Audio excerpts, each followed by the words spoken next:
My name is Alan Kiconco. I am a postdoc at the University of Witwatersrand in South Africa.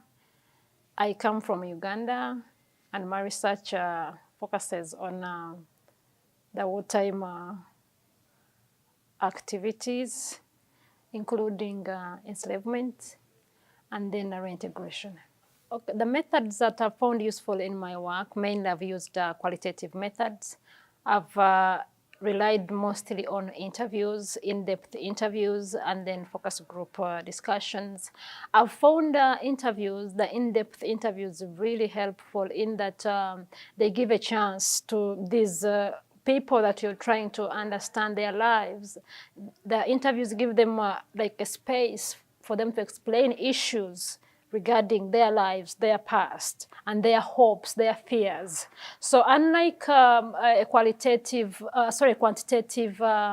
method where it is just a straight question of yes or no, that to me I find it a bit limiting, and maybe that's why I'm not invested in that kind of method. So I've used mostly the qualitative methods. Now, the individual interviews that I usually conduct, I allow the person, the woman, because I work with women mostly, to choose the location where they would want to be interviewed. That is after we've gone through the whole process of seeking consent for them to participate. So when they agree to the interview, it is them to choose where I have to find them. The place has to be safe. And then I come with some abstract questions just to introduce the topic, and then they can go into their narrations of what they would want to tell me. So in most cases, site location, it is chosen by the participant. Then me, I just come in at times if I need somebody to go with me because of security issues. But in the room, it has to be me and the participant. If the participant cannot express in the way she would want, and maybe she wants somebody there, then that's when I have to improvise and bring in somebody. The ethical considerations, in my opinion, the ethical issues to me that I've found really important is the process of negotiating consent. Because at times, researchers, me inclusive, we do not know how our interviews are going to impact these people. Yes, even themselves, they don't know. So even when they're agreeing to participate, they don't know how, at the end of it all, how they will be impacted. So before you ask for a signature, before you ask for them to say yes on a recorder, you have to take time to explain the research.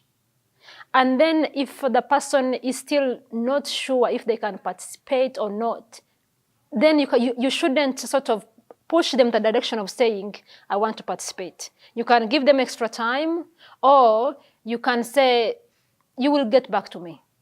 So me, I found the process of seeking consent very crucial, in that somebody will say yes to you because she feels you're pushing, she feels you're coming with somebody who she does not want to say no to.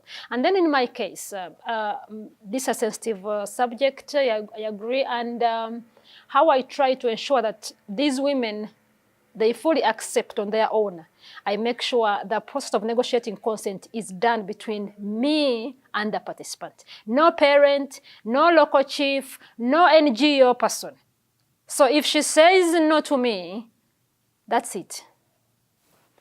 Now the different audiences, they shape my research in different ways. So let me maybe start by, for example, when I'm writing a paper, trying to analyze the findings. When I'm writing for a paper for the Ugandan audience, it has to be different. And when I'm writing a paper targeting an American journal, it is also different, because they have a way they want you to portray this data. And then the Ugandan audience, there are some things that they don't want to pay attention to. So that way, it becomes a problem, or it becomes something that you have to play around, politics sort of. I am writing for a British audience. This is what is going to attract. These are the images you want to portray, so that at least they bring out what you're trying to say. To me, my experience when it comes to funding, it has been a bit like a problem. It is like a struggle because you present a proposal, and that proposal, they're trying to tell you to adjust it to some other issues. In my experience, when I want to talk about bringing out the agency of these women were in captivity, but they were not just complete victims. We need to unpack those experiences. But when you present that kind of proposal or idea, people want you to go back to that victimhood,